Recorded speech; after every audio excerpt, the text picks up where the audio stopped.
Hello, and welcome to Bespoken, an A to Z media podcast. I'm Scott Pollack, your host. Today, I am pleased to welcome the multi-hyphenate dynamo that is Dr. Portia Sabin to the show. Portia is currently the president of the Music Business Association, Music Biz for short, which is a leading trade group that seeks to improve the financial well-being of the global music industry while continually improving its diversity and equity efforts.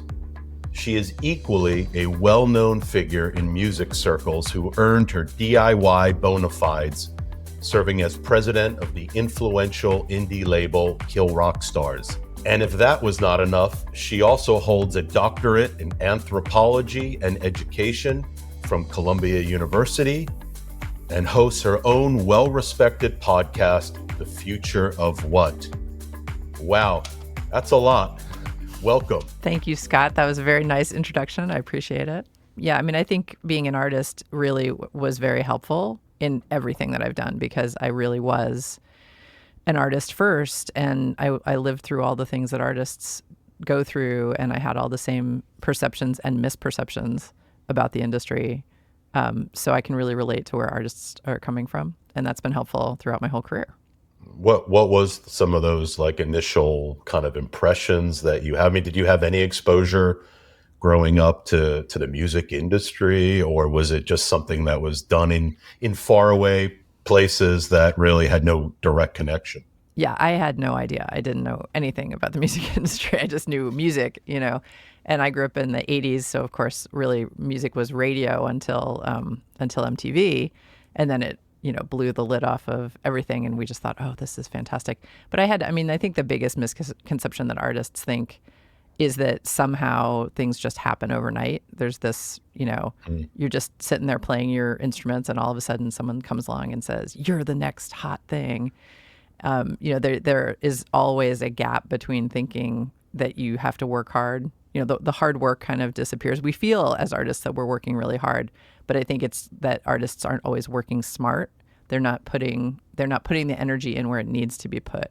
And I think that's why we just have to constantly educate artists about what the music business really is, how it really works, and also why they have to respect it. Because at the end of the day, if you don't respect the music industry, you're not going to make it in the music industry. It's the music business. Exactly. And I think a lot of times artists, unfortunately, to their detriment, are putting the music before the business. And I think you need to learn how to marry those two seemingly different, divergent kind of aspects. But really, how do you actually merge those two together? Exactly. Are you seeing artists today? Are you still involved working on that level with artists, or is it more with labels, companies? Are you still able to kind of give these real world perspectives and intuitive help for artists? Yeah. I think so. I still do the podcast, and it's become a little bit more music business focused, although it's always been, for artists to listen to learn about the business. But at Music Biz, we started something called the Music Biz Roadshow, which is something we do where we actually take our members and we go to different cities around the country and now the world, because we're going to go to Toronto and do a roadshow on Monday night. That'll be our first international roadshow. And it's completely free for artists and musicians. And, we have our members come and we do a couple of panels that are informational and educational. Usually we'll do something about like, where's your money and how do you get it? So digital royalties, collection societies, why you need to join a PRO, these things that, artists don't necessarily understand and are very nitty gritty, and very annoying. It's like when you're playing music, you just want to be having fun.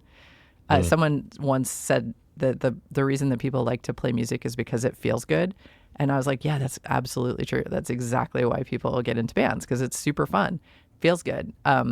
Thinking about your PRO, it doesn't feel so great. It's not the most fun thing you can think of doing. What is your PRO? What does that mean? It's a performing rights association, or performing rights organization. So ASCAP, BMI, CSAC. But then there's, of course, with the digital revolution, we have organizations like Sound Exchange and the MLC, which exist to collect certain types of royalties for artists.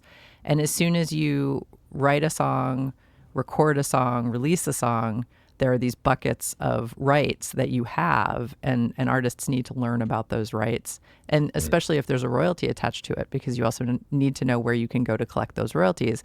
Because as I always say to artists, if you are not interested in collecting your royalties, I promise you there's someone out there who is. So make sure that the person who's getting the money that's owed to you is you and not somebody else. And I mean, how do people find out about these roadshows that you're doing if they're not members of the Music Business Association? So what we do is we partner with an association or two in each different city we go to, and then we have those folks spread the word. So a great example is our first roadshow we ever did was in Atlanta, Georgia, and we partnered with Georgia Music Partners, which is a trade association for musicians in the city of Atlanta. And so they got the word out to their membership. And so we had over 100 folks show up to that first roadshow, and it was terrific.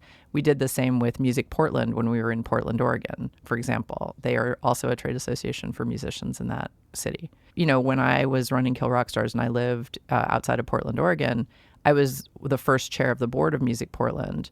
And that was what gave me this idea when I came to Music Biz is, you know, there are these trade associations in cities all over the country that have hundreds, you know, they'll do like a first Monday and have 300 artists show up.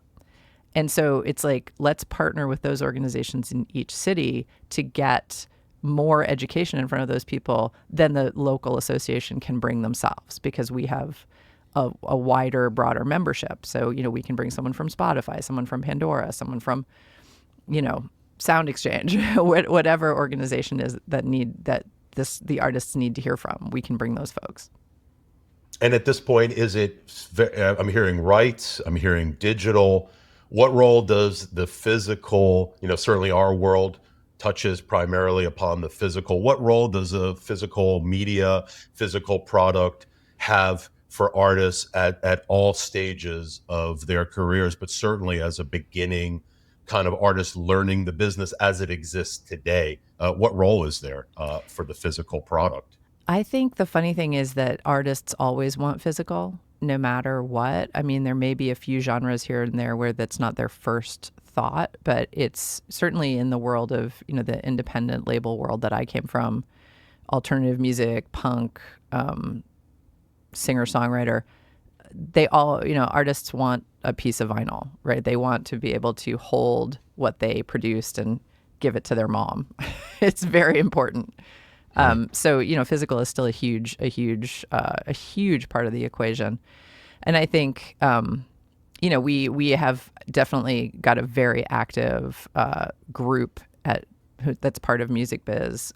We have a group called Let's Talk Physical. Like, we do a series called Let's Talk Physical, where we have, you know, record stores, manufacturers, vinyl plants, distributors, all the folks involved in the physical chain who get together periodically to talk about issues in the industry. And there are a lot. There's always a lot. So that's another piece of our membership that's really important to us. So switching gears and talking about the physical component, but more so moving into the Music Biz conference.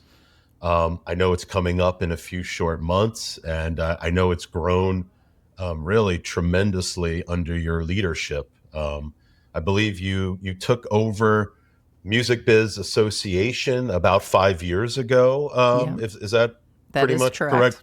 Yeah. Right at the dawn, the potential onset of COVID. Mm-hmm. So I know the first year or so, was it a virtual conference that you took over? Well, so when I came on in September of 19, so we still were planning for a May 20 conference, which of course in March of 20 we discovered we were not going to have. The lockdown began and nothing was going to happen.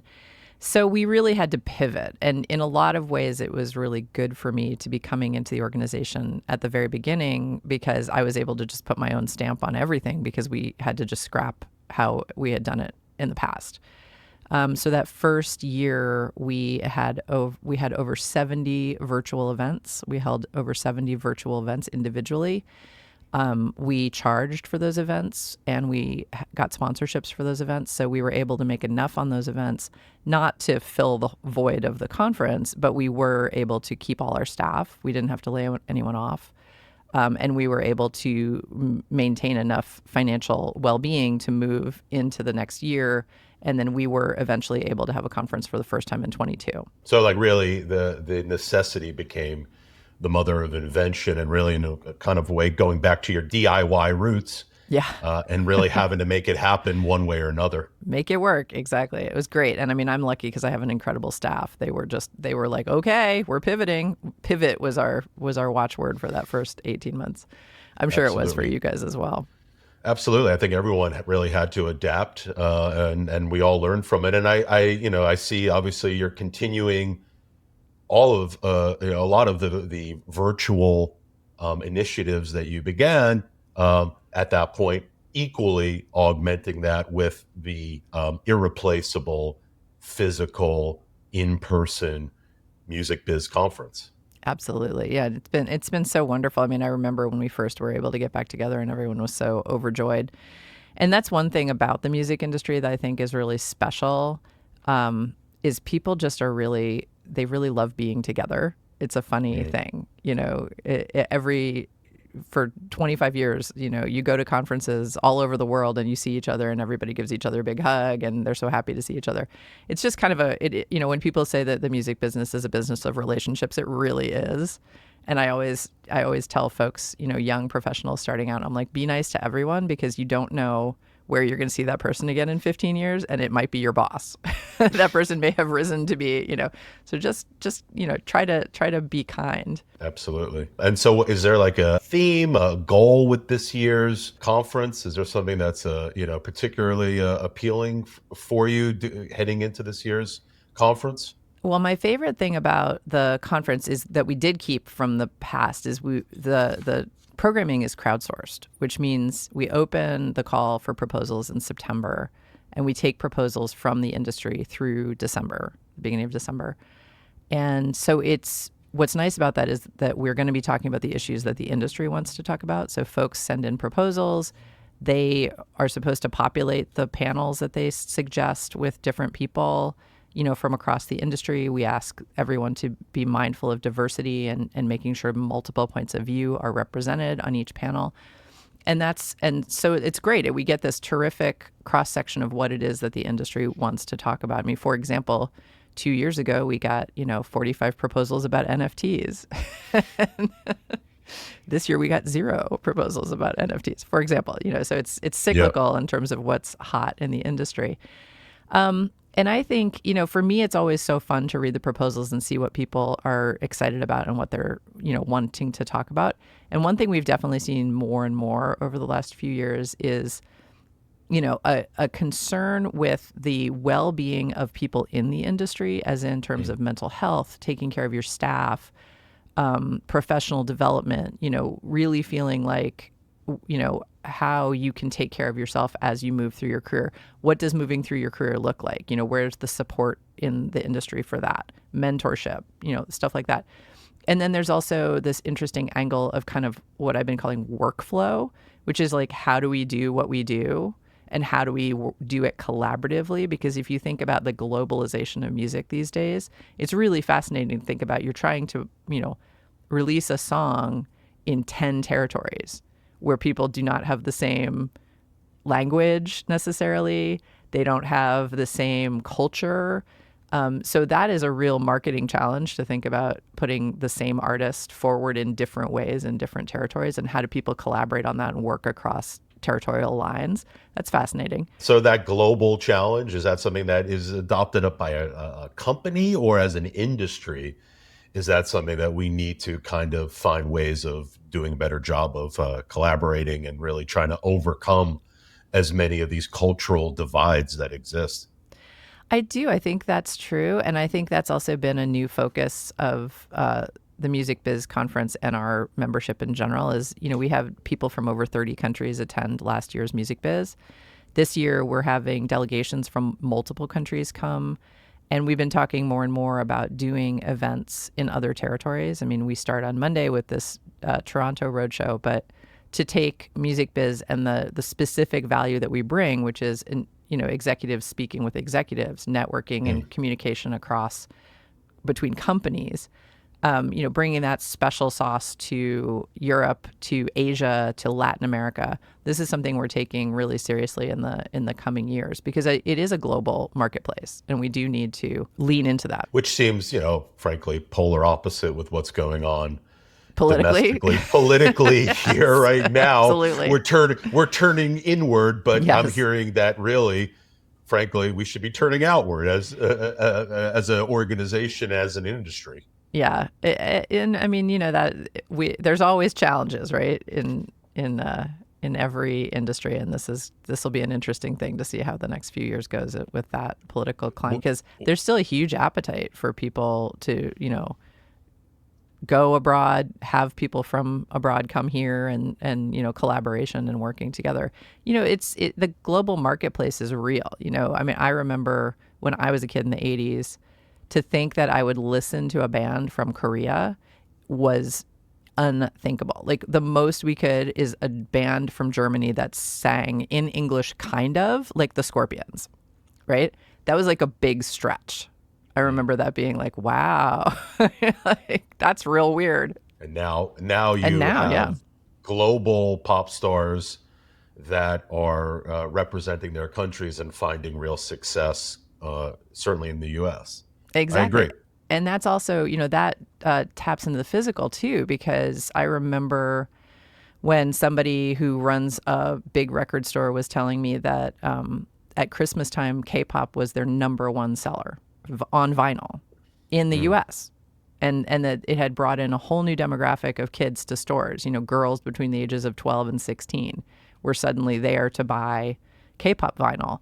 And, these are kids who've probably never walked into a record store before in their lives. And so I think that's another thing that's really opened up the world to, the American marketplace. Absolutely. I mean, K-pop specifically, besides the vinyl, even CDs. And we have, anecdotal evidence that people aren't even listening to the vinyl or the CD, but they want that, they want the packaging. They want the unique physical items that you can only get by purchasing these. And they want that closer connection to the artist. I mean, certainly for us, that's what the physical media market represents, is really bridging that gap between fans and the artists. And certainly I believe K-pop is one of the leading industries and sectors really driving that notion home. Absolutely. No, it's true. And I mean, I think about, my son is 14 and he loves Bad Bunny. And I feel like when I was 14, I don't think anyone had that close of a connection to an artist that sang in a different language, Absolutely. So how do you manage this global industry and encouraging businesses and executive levels while also furthering what I know are very important goals and initiatives of Music Biz, which is really improving diversity, inclusion, equity, improving female sort of involvement, not just from a administrative, but really from an executive board level ownership structure. How does that happen in practice? Because there's a lot of talk about it, but how do you actually kind of figure that out? Well, that's been something that was really important to me since the beginning. When I was hired by a board of 15 people, 13 white men and 2 white women. And now our board is something like 52% people of color and 54% women. And it fluctuates, every year we have folks roll on and roll off. But one of the ways that we try really hard to maintain diversity is we have an advisory board, and we can appoint folks to the advisory board. And so we have really made an effort to make sure that folks who are on the advisory board are diverse, not just in terms of race and gender, but in terms of industry sector. And so I think that that's another piece of diversity that's important and maybe not talked about enough, is you want to make sure that you're including everyone. You're opening the door to multiple pieces of your industry, right? So, for example, in the last year, our tech membership has grown more than any other sector. We just have a ton of young tech companies coming into the marketplace. I find that really exciting because we're not talking about startups who aren't doing anything. We're talking about people who've been in the marketplace for 5 years or more and who have a product that's really working and being utilized.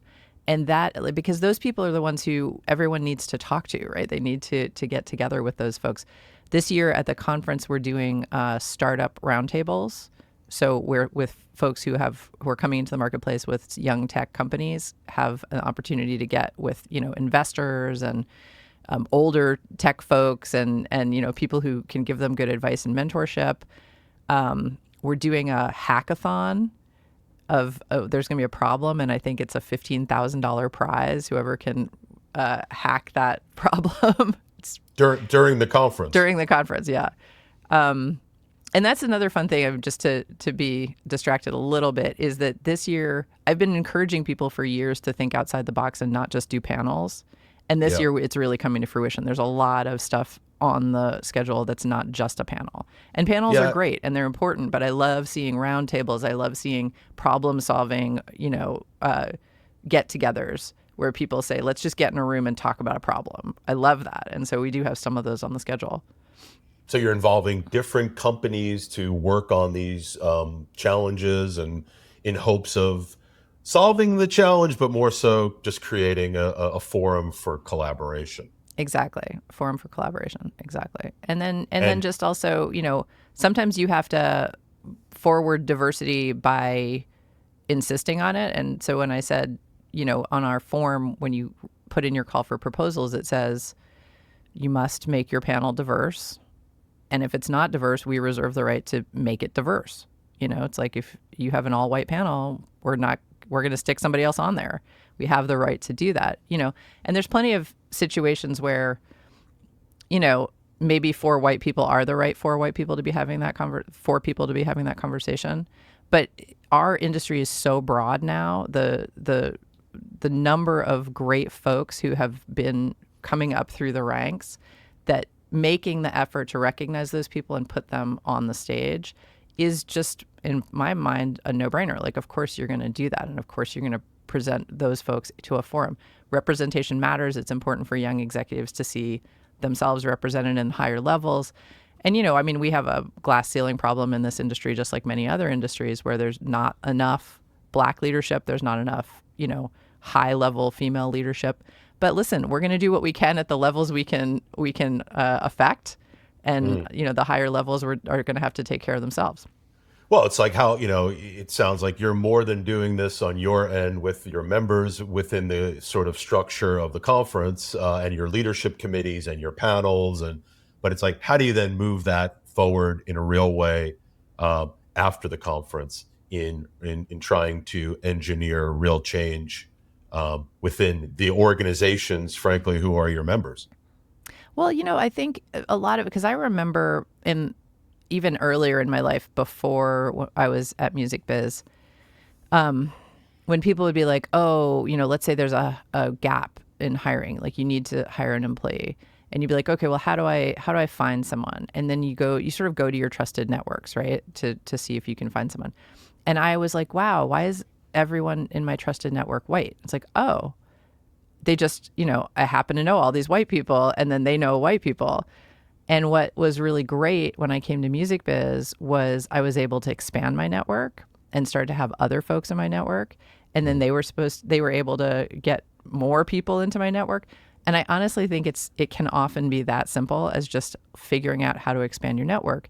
And so I think when we have a conference that's diverse and people are meeting each other, they're automatically expanding their networks. And so now when they leave the conference and they go home, they have a wider network and they have more people that they can call upon and they know more people, and it's like that's only a long-term benefit for everybody. Absolutely. And so, what would you say is the state of the industry today heading into this conference, political backdrop? What is, at the various sectors, and obviously it's a very large open-ended question, but what do you feel as if the sentiment is in the industry heading into this year's conference? Is it positive? Is it cautious? Like, Where is everyone's, if you had to generalize everyone's headspace? I think there's like a lot of hope and enthusiasm, which maybe is weird given the political climate. But I mean, everybody seems really enthusiastic. Last year, everyone was really scared of AI. And this year, I feel like I'm not seeing so much fear around AI. It's more like, oh, AI is a thing that we have to deal with, but we're dealing with it. And we have ideas and we have new directions. And AI can be so useful, and it is being used in so many ways in the industry that are positive. And I don't feel the same fear level around that.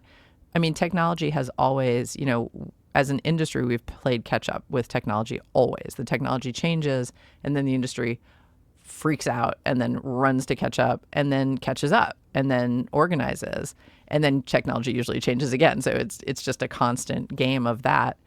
But I mean, I do feel a lot of confidence, a lot of hope. The Music Fights Fraud Alliance, which has now come into official being, started a couple of years ago. And this is a consortium, an association of multiple companies in the industry where they're really concerned about streaming fraud and what can the industry do about streaming fraud, and how can we work together to cut down on some of this fraud in the digital marketplace.